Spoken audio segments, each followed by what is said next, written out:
मंत्री मानिक शाह ने कहा, उनकी भागीदारी एक नए त्रिपुरा को आकार देने में महत्वपूर्ण भूमिका निभाएगी और यह शिखर सम्मेलन राज्य के सकल घरेलू उत्पाद और प्रति व्यक्ति आय को बढ़ाने में महत्वपूर्ण योगदान देगा।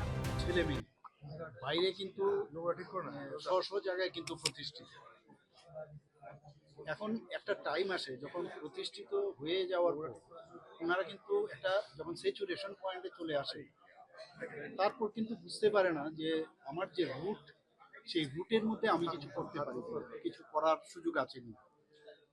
তো এটা এর আগেও আমরা ভার্চুয়ালি ওনাদের সাথে এই ধরনের একটা সামিট হয়েছিল, কিন্তু ফিজিক্যালি প্রথম হয়েছে।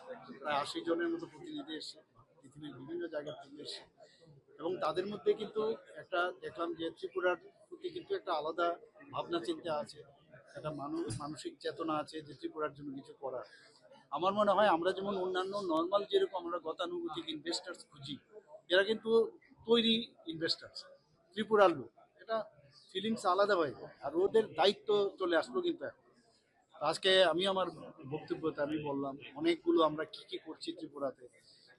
এর মধ্যে ওনাদেরকে আমি এটাই আহ্বান করলাম যে এতগুলো যে আমরা এখানে ট্যুরিজমই হোক, খেলকুদই হোক, সিনেমা জগতেই হোক, এখানে রোড, এডুকেশন, হেলথ, বিভিন্ন সব বিষয় বললাম। তো হয়তোবা অনেকের কাছে আরও বেটার এক্সপার্টাইজ আছে।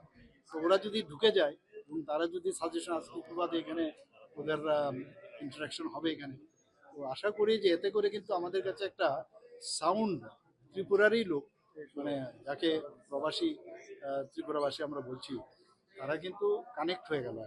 প্লাস আমরাও জানতে পারলাম, ওনারাও বুঝতে পারলো যে না, ত্রিপুরা গভর্নমেন্ট ওনাদেরকে ইনভাইট করছে, ওনার নিজেরা পয়সা খরচ করে এসছে।